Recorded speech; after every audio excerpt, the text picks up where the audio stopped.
The Tom Woods Show, episode 2208. Prepare to set fire to the index card of allowable opinion. Your daily dose of liberty education starts here. The Tom Woods Show. Hey, everybody, I'm giving away 3 free courses from my Liberty Classroom. One of them is ex-Marxist Michael Rechtenwald teaching you about critical theory so you can understand leftism and fight it better, as well as our course on how Alexander Hamilton screwed up America and the history of the conservative and libertarian movements. Check it out at 3freecourses.com. Hey, everybody, Tom Woods here. Very glad to be joined once again by our friend Dan McCarthy, who, in addition to editing Modern Age, the venerable periodical, and having his great Spectator column and all the other things he does, he is the author of a very substantial foreword to an old post-war conservative classic in America, The Conservative Affirmation by Wilmore Kendall, published in a special edition, Gateway Editions of Regnery, which is, of course, our sort of mutual friend. Been published with Regnery a number of times. And I wanted to talk about this book with Dan because Kendall is a key figure in the history of post-war conservatism.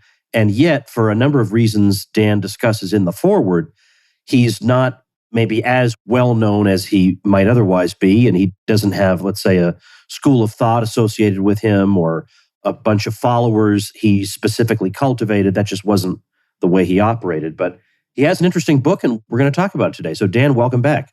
Thanks, Tom. I'm delighted to join you. All right. Obviously, we could take this in a lot of different directions because this is not, as is obvious from glancing at it, a step-by-step building of a philosophical edifice. This is a series of chapters that deal with a variety of self-contained topics, more or less. So we could take one of these and have the whole episode be about that. But what I want to do, first of all, is maybe the very, very beginning, maybe just enough biographical information about Kendall so we can kind of sink our teeth into the book a little bit. And then I want to talk about his discussion of what conservatism is. Sure. Well, Wilmore Kendall was born to a blind preacher in Oklahoma back in 1909. And of course, the state of Oklahoma was fairly new as a state in the Union at that point. And it was still, in some ways, culturally at least, kind of the Wild West.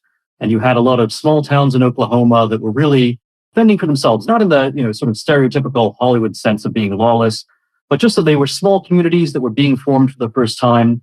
And they really had to look out for themselves in a variety of ways. So they had to, be very self-sufficient, and people had to be very industrious in terms of helping their neighbors and creating communities where there had not been any in the past. And as a boy, Wilmore Kendall, used to visit Oklahoma City from time to time. And that really was, sort of maybe a combination of what we think of as the Wild West and in a kind of minor way, what we think of perhaps as a gangster movie as well. I'm dramatizing a little bit, but basically Oklahoma City back in the early 1900s was a pretty rough and tumble place. And young Wilmore Kendall enjoyed getting into a little bit of trouble back then in Oklahoma City. So he had this, Oklahoma background. Even back then, it was a state that elected Democrats, but it was basically what we would now call a red state, culturally speaking.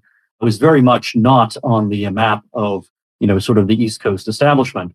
Nevertheless, Wilmore Kendall was absolutely brilliant. In fact, he was kind of a child prodigy, although that wound up being a rather mixed blessing, because when you're a child prodigy and you get admitted to college at a very early age, you're just not emotionally mature or socially mature enough to interact with the other college students. Yeah, he was 13. Of course, that's not going to work out. And in addition to that, his father had kind of manipulated his fame. So Wilmore Kendall was, quite brilliant, in his own right. But his father did indeed sort of polish up or even write some of his college application essays and other work. So as a result, Wilmore Kendall genuinely was a child prodigy, but he was also one who was, sort of turned into a marketing tool by his father in some ways.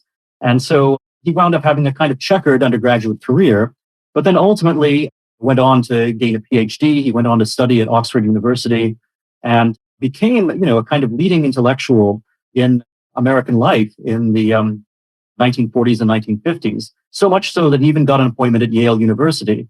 And he very rapidly became the least popular person in the Yale Department of Government because he didn't really disguise what had become by that point his conservative leanings. Although he didn't really begin as a conservative. He began as a populist, as an Oklahoma kid who, had this kind of a small town ethos. But in the environment of the early 20th century, a lot of these small town Oklahoma kids, they got convinced that socialism was kind of the natural direction populism should take. And as Wilmore Kendall went through his educational experience, he encountered professors who, in many cases, were either socialists or outright communists. And so some of that rubbed off on Wilmore Kendall early on. So for a time, he was himself something of a loose devotee of Trotskyism. He had this communist period, or at least fellow traveler period, I should say, in the same way that a lot of intellectuals of that period did as well. But he shook it off over the course of the Second World War. And he really not only returned to a kind of fundamentally culturally conservative disposition, but one that really became deeply rooted in the idea of America as a contrast to the kind of tyranny that you find in the Soviet Union, and indeed the kind of tyranny that even what passes for liberalism today has tried to build in our country. Now I want to talk about his chapter, What is Conservatism? Because this is a great question I love to talk about under any circumstances. Russell Kirk says conservatism is not an ideology, but then he does proceed to lay out in the conservative mind, these are nevertheless a number of features that we associate with conservatism, certain leanings, certain prejudices, certain inclinations. And Kendall says, now, when we're trying to figure out what conservatism means, there are people who want us to be able to just draw a line, and there'll be some people on one side of the line and other people on the other side of the line. So the line could be the free enterprise economy. And he says that's maybe what Murray Rothbard or Ayn Rand would want us to say. And then it's very easy to decide who's on one side of that line, who's on the other. We could also draw the line and have it represent religious affirmations of various kinds, but that wouldn't quite work because there were certainly secular people we would call conservatives and religious people we would call on the left, so that one doesn't work. So he goes through a number that he finds unsatisfactory until he settles on one. And I'd like to read just a short passage here where he says, we stand in the presence of a liberal revolution. That revolution is a revolution sensu stricto, and one that means business. Its purpose is to establish in America, in Machiavelli's phrase, new modes and orders. Conservatism, I am saying, is first and foremost the resistance to that revolution. So I feel like in the expression of that sentiment, that's where I see what Dan McCarthy identifies as Wilmore Kendall as kind of the godfather of right-wing populism today. Yeah, I think that's right. Now, interestingly enough, Wilmore Kendall's getting the inspiration for some of this from Leo Strauss. Some of the listeners to this podcast might be surprised to hear that because, they think of perhaps Leo Strauss as an inspiration to the neoconservatives and to a number of other malefactors in our own time. But Strauss was a very interesting and very brilliant thinker. And Strauss makes this argument that Machiavelli is in most respects the founder of modernity, the founder of a move away from a belief in natural rights, in natural right singular, meaning simply that good and evil and right and wrong are things that actually exist in reality and are natural features of, real moral things that are not simply matters of opinion. Machiavelli is, certainly a pivotal figure in moving towards a more instrumental view of right and wrong, or perhaps even ditching the ideas of right and wrong and simply moving towards an instrumental idea of power. So when Wilmore Kendall says that resisting a kind of Machiavellian revolution is what American conservatism is all about, that's what he's getting at. The idea that American conservatism, it may be a little bit vague as to whether it's about natural rights in some particular formulation like Thomism or what have you, or whether it's about religion, or whether it's about natural right in the singular, meaning simply the natural quality of right and wrong. But whatever, position conservatives might take on those particular schools of thought, they're all opposed to the idea that there simply is no moral truth whatsoever, and that only, sort of pleasure and convenience are the measures of human well-being. And that is basically, that's utilitarianism, but it's also fundamentally this kind of moral nihilism Strauss traces to Machiavelli, and that Kendall thought was being basically adopted and promulgated by 20th century liberals. Let's dig a little bit deeper into what Kendall sees that he's describing as a liberal revolution. So first of all, remind us what year the conservative affirmation is written. Yeah, the conservative affirmation is written in 1963 at a time when John F. Kennedy is still alive and the Beatles have not yet been on the Ed Sullivan Show. So in that sense, the conservative affirmation may seem like a book that is, in some respects more of the 1950s, even than what we think of in terms of the 1960s with the Vietnam War and student protests and things like that. But in fact, the book is sort of brilliantly anticipatory, and it already identifies the revolution that was underway not only in 1963, but really that Kendall had been aware of this revolution being underway since the 1950s, really since the end of World War II.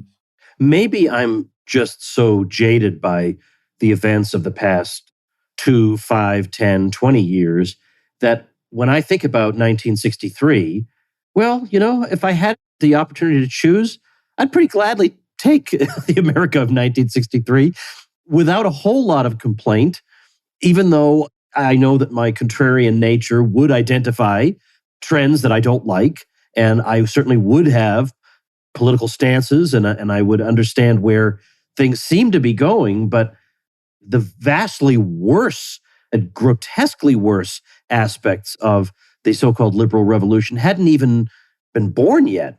And yet he's already situating conservatism as being fundamentally about standing up to it and opposing it. I find that very interesting. Yeah, I think the book is really far ahead of its time, so much so that it's more relevant today even than it was when it was written in 1963. So having said that, now I don't know how satisfied I am with this as an overall definition. I mean, maybe it's an interesting working definition, but it can't fundamentally be what conservatism is. Well, Kendall's talking about American conservatism, and he says, in the beginning of his book, in his introduction, that he's not necessarily trying to define conservatism, once and for all, in all times and all places. But certainly in this particular set of historical circumstances, this is what conservatism is in America right now. If it's anything, it's this. But it's also, because Kendall has this Oklahoma background, he is thinking very much of the American context. So, he would actually say, I think, that what he's describing is true for American conservatism, certainly from the founding onwards, perhaps even from the colonial period onwards.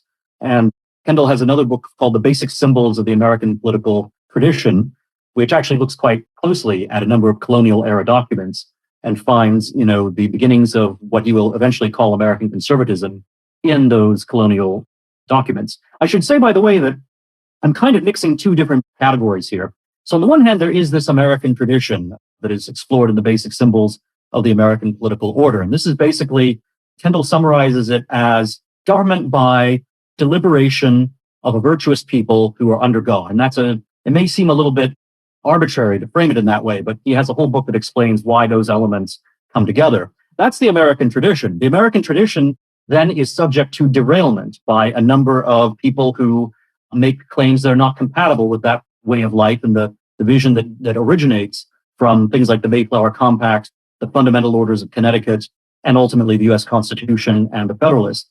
So Kendall says that this revolutionary period, this liberal revolution that we're living in right now, this is what gives rise to conservatism, because conservatives are the people who rise up to oppose a revolutionary transformation.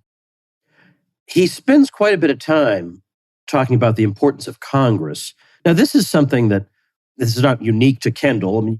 I can think of quite a few conservatives whose view was that the presidency has grown to an absurd degree in terms of its powers, and it has been eclipsing Congress for quite some time. And, there are many examples of this, obviously, when it comes to war powers, but also, let's say, with some of the controversy surrounding some of the so-called signing statements under George W. Bush. And then we have some of the doctrines we see coming out of John Yoo about the presidency.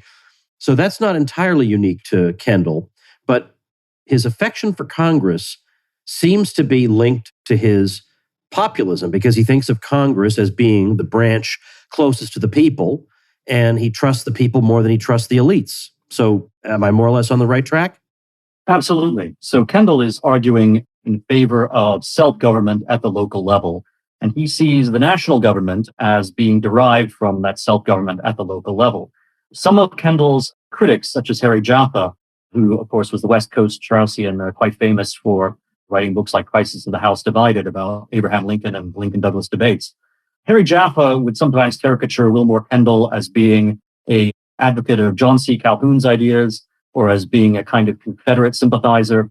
And this is actually quite wrong. Kendall was, in fact, very Madisonian, and he really believed in a strong relationship between local self-government and national government. So he was not as much of a supporter of states' rights as the Jaffa'ite view of him might suggest, but he was very much a believer that Congress, in order to be an effective institution, in order to be an institution that represented the real spirit of the American people, had to be something that was grounded in that tradition of local self-government in the congressional district level and at the state level. And Kendall he has this great chapter in the conservative affirmation called The Two Majorities, where he's talking about the difference between a congressional majority, which really is the aggregate of these local forms of self-government and, sort of local understandings of how to instantiate the proper understanding of right and wrong, working that up from the local level all the way through to the federal level. He compares that kind of majoritarianism, where it's, state by state, congressional district by congressional district, versus the kind of majoritarianism you get at the presidential level. And of course, we still do have the electoral college, but the left is trying to get rid of the electoral college. And that was true even back in Wilmore Kendall's day. And he writes about that. What the left wants, what liberals want, modern liberals, is a national plebiscite where, everyone all votes in one big election. And then whoever wins that big election gets all power and gets to do whatever they want. And Kendall, has very, sort of brilliant insights into the different styles of politics and the different sort of ramifications of these two different kinds of majorities. And he notes that if you're going for this presidential majority, where you're trying to get an entire nation, a majority of, a nation of 300 million people now, to support a particular program or a particular candidate, the program and the candidate are going to have to be very vague. They're going to have to make promises that they won't be able to deliver. They're going to have to, describe things in such a general fashion that they will, sort of be acting upon people's emotions. Whereas when you have congressional candidates in congressional districts, they have to know something about their district, and they have to know something about the particular people and the particular industries and interests that exist within that district. And so even at the level of rhetoric, you get a very different kind of thing at the presidential level versus at the congressional level. Unfortunately, I think Congress has had a lot of changes that have been changes for the worse in the time between Kendall's day and our own. And of course, the presidency has only grown far more powerful. And we've had a lot of, sort of forces that have nationalized politics in our time. So one of the key questions that I think people who come to the conservative affirmation today need to ask themselves is whether what Kendall's describing as the American system of government, this congressional majoritarian system, is still recoverable. And if it's not recoverable, then do we have to, put our chips into trying to create a right-wing version of this presidential majoritarianism? Or do we have to consider other kinds of alternatives? I think one of the great values of this book is that it, sort of helps us to understand and analyze some of the most profound choices that face us in terms of our constitutional order.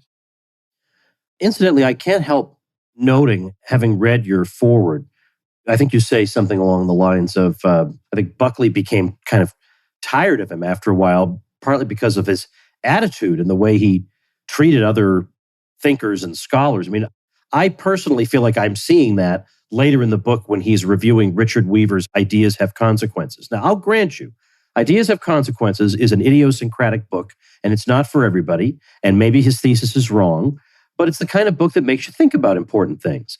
And the way Kendall treats, I mean, I feel like he talks down to him in the entire review of that, somewhat seminal book. And I thought, well, if that's what Buckley is responding to, then maybe I understand why Kendall wasn't winning popularity contests. Yeah, Kendall had a reputation for being a rather disputatious individual and rather difficult to get along with. That said, and I should mention, by the way, because listeners will find this to be an unexpected quality of the conservative affirmation, but there are several main chapters in the conservative affirmation. And then the last third or so of the book consists of a number of book reviews. And that may seem kind of surprising, just as a format for a book. But actually, I mean, the book reviews are very interesting. They allow Kendall to get into, particular aspects of other thinkers, people like Richard Weaver, Leo Strauss, and a number of others, and also to talk about a wide variety of topics. And there are consistent threads through these reviews, but it is certainly a format of a book that one will find rather surprising. It's actually based upon the format of Leo Strauss's book, What is Political Philosophy? And originally, Kendall was going to call his book, What is Conservatism? Right. And said I guess he was talked into naming chapter 1 that and going with the conservative affirmation. So let's go to another one of those main chapters, though. I personally find the topics chosen for those main chapters to return to the word idiosyncratic, I think precisely that. So the subject of the social contract comes up. Now, a book for which I myself wrote the foreword, The American Republic by Orestes Brownson, has a series of very, very strong arguments against social contract theories, and I think fatally strong arguments against them. But of what practical importance is it whether or not conservatives believe in a social contract theory of society? Yeah, I should probably refer to Kendall's other book, The Basic Symbols of the American Political Tradition. What Kendall ultimately comes to is a theory in which, and he's drawing in part on Eric Voegelin, by the way, whose ideas are perhaps even more difficult to summarize. But basically, Eric Voegelin talks about how one of the things that constitutes a polity, whether we're talking about a city-state or a nation-state, or for that matter, even a polity that's still rather loosely organized, like a tribe, for example, like ancient Israel, these polities, however they are organized, are all a way in which a people understands its place in relationship to the transcendent.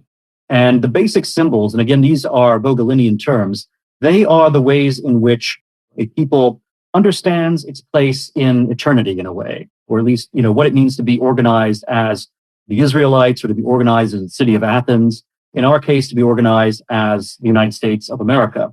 And Kendall says that basically the tradition that we've had from the Mayflower Compact onwards has been a tradition, it actually antedates both John Locke and Thomas Hobbes. So it's a tradition of a social contract, but it's a different kind of social contract than what most social contract theorists talk about. So most social contract theorists, from Hobbes to Locke onwards, they are thinking of a social contract that creates the community in the first place. And the implication tends to be that the social contract is also creating the basic values of right and wrong that the society has. Both Locke and Hobbes are somewhat evasive on that point. In Locke, he asserts that there actually are, very strong natural laws that both antedate and continue to survive after the creation of the political state. But, there's a variety of schools of thought which say that most social contract theorists are not really serious about that once you have the creation of the state through the social contract, everything is then on the table. And what Kendall is saying is that actually a social contract can be a specifying contract rather than an originating contract. And so the specifying contract basically says we're not creating right and wrong. What we're doing is we are saying this is how we decide on questions of right and wrong underneath, the supreme judge, underneath God, basically, as that source of right and wrong. So it's the way in which we operationalize or implement in a very broad way how we go about, sort of following the sense of right and wrong that doesn't simply originate with us.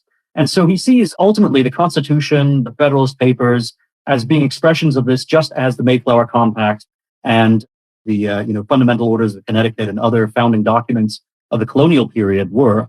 So it's a view of a social contract that's actually quite different from what most people would think of in terms of the social contract tradition. And I fear that I'm not giving a truly, persuasive account of it in a few minutes here. But all I can say is that you'll be fascinated by what you find, both in the conservative affirmation and in basic symbols. And Kendall has thought these questions through very carefully with a very sharp, skeptical mind. He's looked at the sort of bromides that come from people who've, imbibed a lot of Rousseau and who've imbibed a lot of other sort of more recent 18th, 19th, 20th century social contract theory. And Kendall, sort of provides a toolkit for dissecting and analyzing a lot of the mistakes that some of these thinkers make. I should mention, by the way, Kendall was had a very keen understanding of Rousseau, and he translated both Rousseau's Social Contract, the book, and also Rousseau's Constitution of Poland, which is another very interesting text.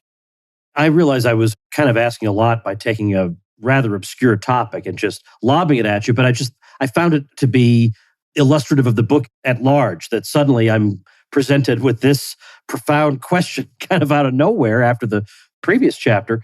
But I'm going to throw another one at you. And this one's also difficult, but I think as the host of a libertarian podcast, I have certain obligations to the listening audience. And I think we need to take a few minutes to reckon with the chapter Conservatism and the Open Society.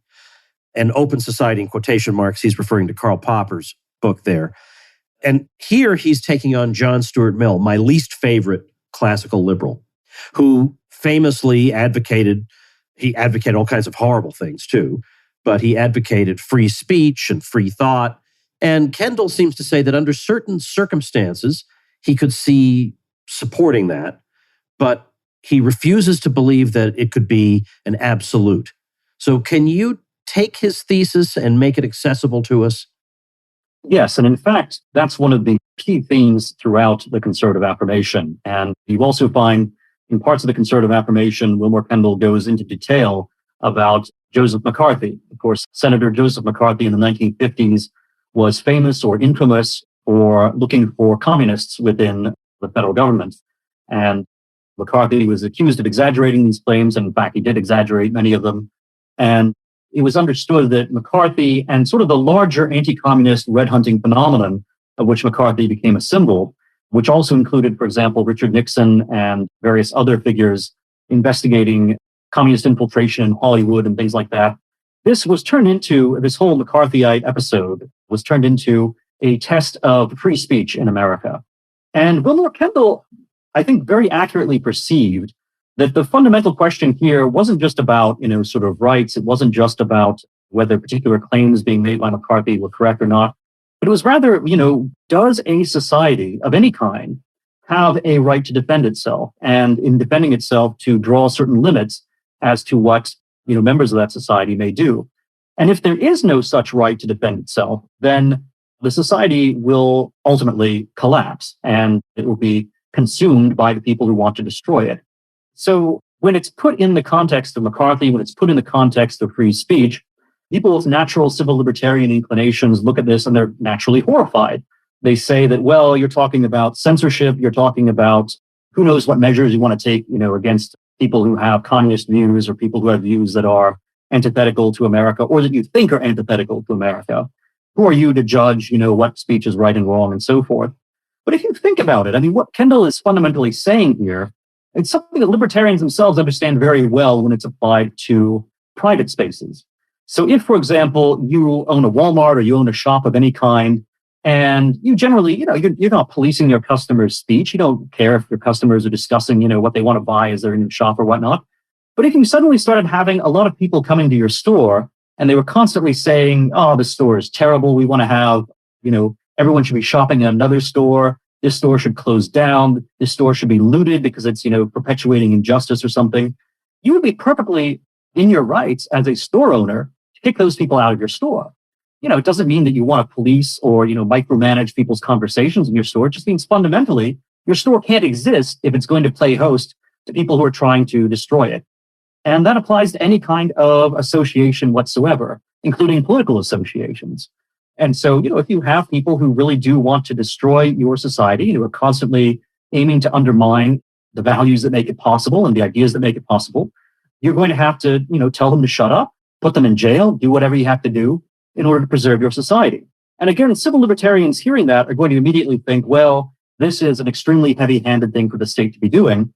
Kendall is certainly not averse to using state power in these kinds of ways, but I don't think one has to understand Kendall's argument as being fundamentally about one mechanism or another, whether it's state power or whether it's, private institutions that are engaged in this limitation of subversive behavior. And Kendall is also, you have to read it, sort of carefully, and you have to, take note of what he says and not just, sort of be so outraged by his criticism of the open society that you miss what he says about philosophy. But Kendall actually does say that, yes, a society absolutely needs people who can freely discuss even the most fundamental questions that, might cast into doubt the sanctity of the city itself or the sanctity of private property rights or any number of other things. There's a reason why philosophers and, sort of other people at a pretty high level have to be free to do this. But that freedom among philosophers has to be handled by them responsibly. And it is not something which you can generalize to, every would-be vandal and, sort of lunatic without having your society or having your, again, your shop that you might own being completely destroyed. So I think that, people should read Kendall carefully and think not just about how shocking some of his statements are, but about how what he's actually saying is common sense when you apply it in context, that you're comfortable with and accustomed to, and that, these questions do apply to the public sphere as well. And it seems to me that Kendall, in practice, he might actually have been rather more open about speech than his chapter might lead one to believe. But his point was that, there has to be a way to draw a line eventually. Otherwise, the people who want to destroy things will succeed in destroying them. Before I go on, let me say a quick thing that will help a lot of you, and you know who you are. If you are in business and you're getting buried by your competition online, then build your brand, your reputation, and your lead flow with digital marketing by Persist SEO, our great sponsor. If you're a small local business, you're trying to compete against large companies in the service industry, increase your visibility with Persist SEO. Or if you have low or no leads coming in on a consistent basis, well, website search engine and conversion optimization can help move the needle to a more prosperous business model for you. If you're tired of cold calling, use your website as a lead generation engine. If you're not showing up for your services on the search engines, then get found with Persist SEO's expert search engine optimization. All you have to do is call 770-580-3736 or visit them at ineedseo.help for a free website audit and consultation. That's 770-580-3736 or ineedseo.help.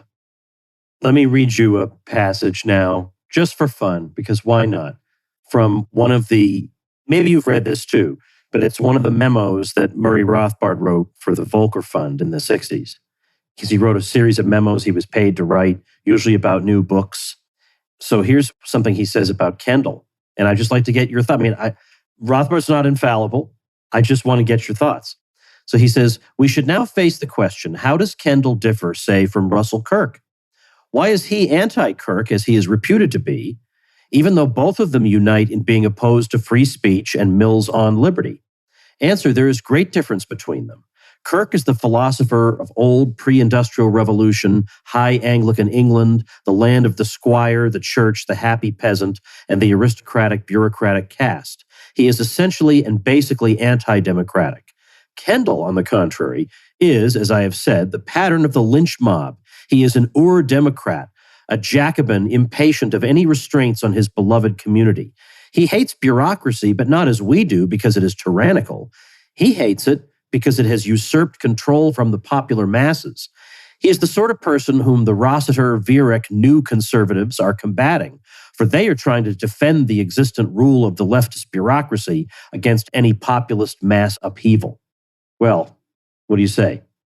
Well, several things. First of all, I think, without Rothbard referencing Kendall here or being consciously, aware of this, but I think Rothbard ultimately wound up adopting something much more like Kendall's own views, not necessarily, as articulated or as channeled in the ways that Rothbard would channel them. But Rothbard himself, of course, became, I think it's fair to say, a libertarian populist. And he really did trust the American people far more than the elites with making the right decisions. Now, obviously, Rothbard's an anarchist. He doesn't want to make those decisions using the state, but he certainly thinks that the people and the people's, sort of private decisions about what's right and what's wrong and kind of where to draw the limits in, political correctness and other things, that the people are more trustworthy there than the intellectuals. So in that sense, I think Rothbard ultimately started to come around more towards Kendall's side. And in some ways, perhaps he was always on Kendall's side, but the way in which Kendall expressed himself caused that to be less clear. I do want to take issue with one thing that Rothbard says. Actually, maybe I'll first make an ironic observation, which is also that there's a little bit of an overlap between Rothbard's criticism of Kendall and Harry Jaffe's criticism of Kendall, because they both are worried about the idea that Kendall is throwing out any concern with fundamental right and wrong, is just saying whatever the masses want, whatever the public wants, whatever the majority wants is good. So it becomes might makes right. That was always Harry Jaffe's fundamental criticism, not only of Kendall, but also of Calhoun and of, the Confederacy and so forth. And then, Rothbard uses the term masses, and that's not a term that Kendall would accept. So what Kendall argues, and I think very effectively in the conservative affirmation, is that you don't want to have the masses, sort of rallied behind, some sort of all-powerful entity. This is what he's describing with the two majorities as the presidential majority. It's exactly the kind of thing he doesn't want to see. What he wants to do is, instead of having the masses, you have to have an American public that is organized into its local communities and into its states. And that is very different. So the localities are not the masses. The masses is something, on a much, much larger level. And within the localities, yes, the localities can certainly make mistakes as to what's right and wrong, but they are less likely to be misled, Kendall thinks, than the intellectuals who are wrapped up in abstractions and who are perhaps seduced by, sort of Machiavellian concepts. So Kendall and I think Rothbard both agree that ordinary American people within their local contexts are more trustworthy than some of the great would-be intellectual shapers of society. And what the problem is, of course, that the great shapers of society want to destroy those local communities, and they've been very successful at doing that in order precisely to create this new sort of undifferentiated mass of the public, which can then be manipulated by abstractions and, sort of channeled into supporting some all-powerful state or some all-powerful, sort of single leader figure, a kind of Caesar. Well, it's interesting. One of my favorite things Rothbard ever wrote, and I'm going to sound like a Philistine saying this after all the important things he wrote, actually was his John Randolph Club speech that I'm sure you must have read, A Strategy for the Right. It is such a pleasure to read that speech, and I've returned to it numerous times. But in that speech, he poses this exact question. And this is a speech that he posed, this was a few years before he died. So this is about as mature expression of his thought as we can ask for. And he says that one of the key strategic questions has been, who are the major bad guys we should focus on? Is it the masses or is it the power elite? And he says, very early, I concluded that the big danger is the elite and not the masses, and for the following reasons. And then he just says, look, even if the masses are terrible, most of them have things to do all day. They're not politically organized in a machine 24 hours a day the way the elites are. So that's one reason you don't have to worry about them. And then he had a series of reasons that for whatever areas where the masses might go off the rails, he's not saying there's one perfect solution to this, but where your instincts go and where if you absolutely had to choose, he's going with the masses. So that it is interesting, isn't it, that he ultimately settles on a position that sounds not a million miles removed from Kendall. I think that's right. And again, I would just say that I think if the ghost of Kendall were present when Rothbard gave his John Randolph Club speech, that he would probably, sort of raise some objections to the notion of the masses and talk instead about, the American public in its sort of constitutional and sort of state organized, locally organized forms. And I think that's important. And it's something that I think libertarians actually, again, Wilmore Kendall is not a libertarian. He's not, sort of framing his arguments in terms that libertarians would find, sort of easily emotionally accessible. In fact, quite the opposite. Kendall's always, framing his arguments in ways that I think libertarians will, immediately find outraging. But actually, when you think through what Kendall is saying and how he sees things operating, I think libertarians would actually find an enormous amount of common ground here. So think about this. I mean, as a libertarian, one of the problems you face is that you may have a very strict code of non-aggression against other individuals. You may have a very, sort of enlightened view of what rights individuals have, how people should voluntarily cooperate with one another. One of the problems, of course, however, is that other human beings that you have to deal with in your daily life don't have that same understanding. So that's one of the fundamental difficulties, not just of politics per se, but of any kind of societies. You're going to have a society that's going to be a mixture of people who may have different intellectual commitments, different understandings of what their rights are, different understandings of the way in which to treat other people. And what do you do in that circumstance? Well, both libertarians, especially realistic libertarians like Murray Rothbard, and I think localist populists like Wilmore Kendall, I think both libertarians and localist populists would say the best thing to do is to treat other people in a neighborly fashion. And, you have to make some concessions to your neighbors. There may be things that, they believe that you don't believe, but, for the sake of getting along together, whether it is in a local government or whether it's in what do you call when a number of local residents, the housing association, right? A homeowners association. Yeah. A homeowners association, it may create rules that some individual homeowners don't like, but you all kind of agree that you're part of this community and therefore you're going to have these rules. And it's not a coercion. It's actually part of just what being part of that organization is. Whether you're talking about a state or a voluntary organization, these same problems are going to emerge, but they tend to be problems that are less intense and they're more easily managed at the local level. Now, that doesn't mean, however, that Wilmore Kendall is on the side of whatever a local community wants to do is therefore right. And so when Rothbard says it's kind of the mentality of a lynch mob, and a lynch mob, of course, is a band of local people basically going nuts and committing an injustice against someone, I think Rothbard's wrong to say that Kendall is in favor of lynch mobs or in favor of the mentality of the lynch mob, because Kendall, in fact, does have this very deep commitment to the Federalist Papers and to James Madison, and the idea of federalism precisely working along the lines that Madison proposed, which is that when you bring together all these local interests for a hearing, basically, within Congress, within the legislature, about are the local communities doing the right things? Are the states doing the right things? Are there things that need to be done at a national level?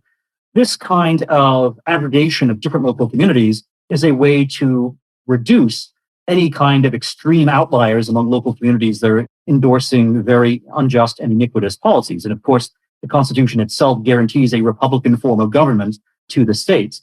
So Kendall is not, as Harry Jaffa had argued, a kind of Confederate apologist or even a Calhounian. Kendall is someone who really is devoted to this Madisonian idea of local self-government, but with some controls that come from the aggregate of local self-governments at the federal level. Of course, what we have now is something where the national government is not simply acting as an aggregate of the localities. Instead, it's trying to act, as basically a philosopher king. And the philosophy that animates the king, the philosophy that animates the administrative state, is this modern liberalism that Wilmore Kendall recognized as being a revolutionary coup within our form of government. Well, the book we've been discussing, of course, is The Conservative Affirmation by Wilmore Kendall, featuring a very, very nice foreword by Dan McCarthy. And as a matter of fact, when we combine the foreword, then the preface, then there's an introduction, by the time you get to chapter 1, I feel like I've read 65 pages, but it's quite a book. I'm very glad you urged me to read it. My gosh, I forgot. I've written notes on the very back page. I just found them. But it turns out I've more or less referred to them all anyway in our conversation. So I'm going to link in particular to make sure, of course, the original version is no doubt long out of print, but just to absolutely 100% make sure people pick it up with Dan's foreword, they get the right edition. I'll link to it at tomwoods.com/2208. Thanks, Dan. I appreciate it. Thanks, Tom. Thank you very much, ladies and gentlemen, and I'll see you next week. Become a smarter libertarian in just 30 minutes a day. Visit tomwoods.com to subscribe to the show for free, and we'll see you next time. Like the sound of The Tom Woods Show? My audio production is provided by Podsworth Media. Check them out at podsworth.com.